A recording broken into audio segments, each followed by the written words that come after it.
Alright, this is Michael back here, and this is video number 3 of the Silverado wheel bearing hub assembly replacement. Now, I just pulled the front part of the hub assembly off. Now this is a chance to get a rare look into the bearing assembly, because this one just totally got shot and separated on the road and had the vehicle towed. There's a look in there. It totally chewed those bearings up that was in it.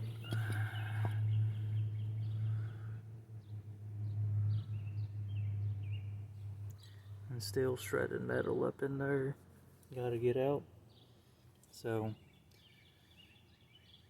normally this should just separate from here as one unit and pull off, but it just came completely separated.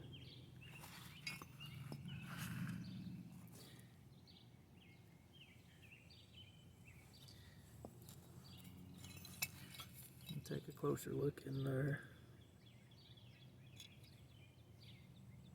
And it's got a burnt smell to it, and it's been sitting a few days and it still has that smell. Take a look at the spline there.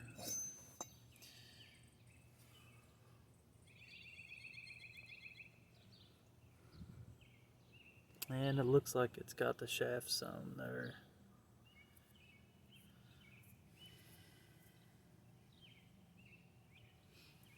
Take a look again at some of the other shredded metal that it did. So what I did from video number 2 was I undid the 3 backside bolts here, size 15, and then after that finished taking the spindle nut and washer off.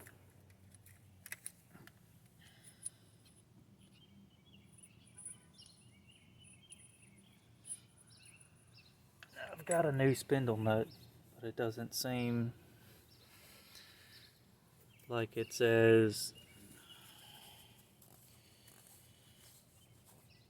thick as the original one is, so that's a problem for me, as I want the, well, we'll see. I got it here, maybe it is. Okay, yeah, there's a replacement. It didn't seem, once I started feeling it, take another look at it, I guess it is comparable there. New one compared to the original.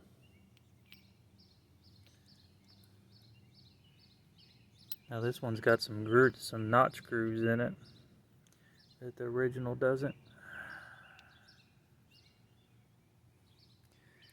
And looks like the original's got a few worn down threads in it. I'll probably keep it as a backup. I still gotta do the other side, and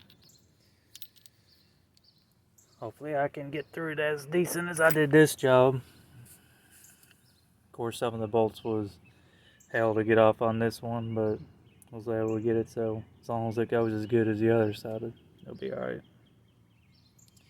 So take another look in there. Like I said, it's a chance to get a rare look. It's not every day that it completely separates like that. Not that there is much in there now. It's worn out. The rest of the wheel bearings fell out on the road somewhere. This is about all I have left of them right here. And you can see how it chewed those dudes up. Alright. There's the ABS sensor unhooked it. Just some clips in it. Clips around, and it hooks up in here towards the top. Where'd that dude go? Yeah, right there. Wire comes in from the front, from the top, and comes down and hooks into it. And it's got some clips that can be undone with a screwdriver, like that one. Just unclip from the front there. This is the back side. Yeah, this is the back side of it. There's a screwdriver pop in the front, or in between there, between the two front pieces in the middle, and pop it forward. And right there, you can just go straight up with it on that one. Yeah, right there, there's that one. Just pushes straight in there. But the new one comes with an ABS sensor, so if anybody ever comes across this video, said this is for a Silverado, I believe the Suburbans are pretty much the same as far as everything goes. I've done one over the bolt sizes multiple times on everything. So, pretty much covered that.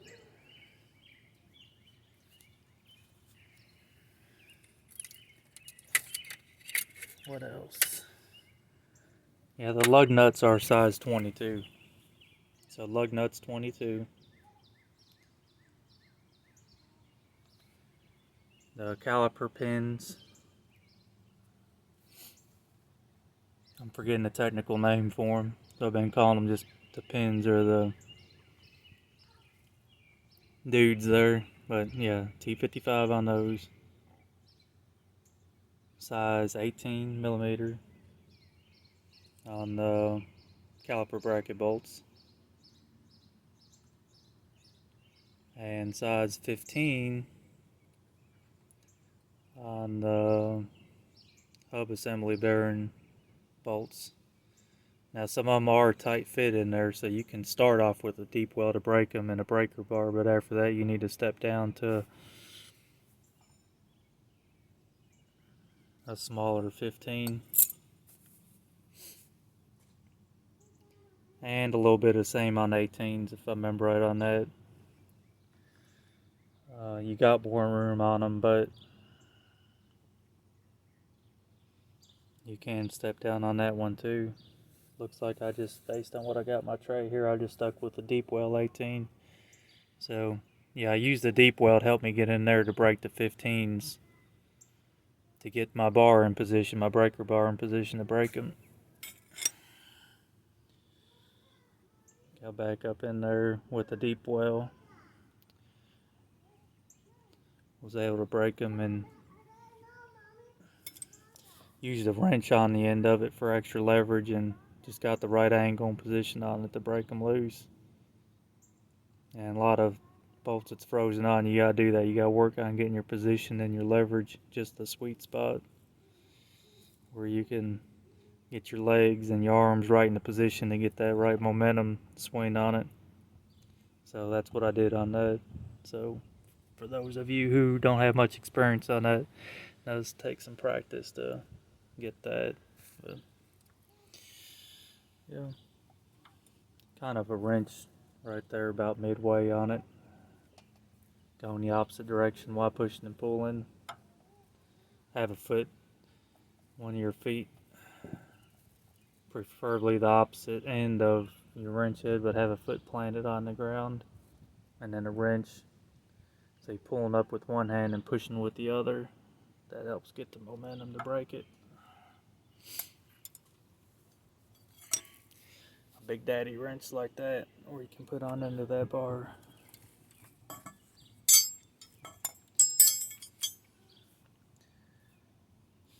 So really use no power tools. I got an impact wrench, but I didn't use it on this, so just trying to keep it quiet in the neighborhood today. So I think that's about going to do it for this one here. I covered the same thing multiple times on that. Take a look back here. There might be some more bearings. Oh, it's dark now. Oh, look at there.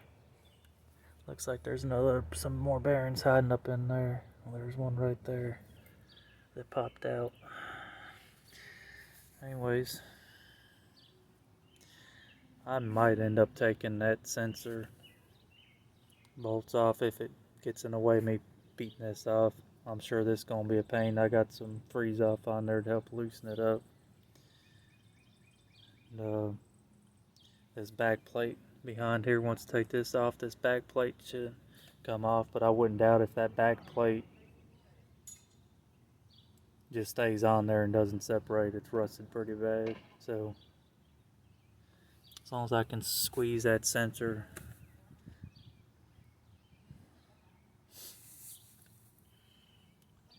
through there, which I really ain't got to squeeze it through there. It's hooked up, the wire will come along with it, but just a thought. So I'm going to conclude this video and clean the rest of that wire and stuff out there and try to pop this dude off. And if I don't get it tonight, I'll call it a day and do it tomorrow. So until next time, I am out.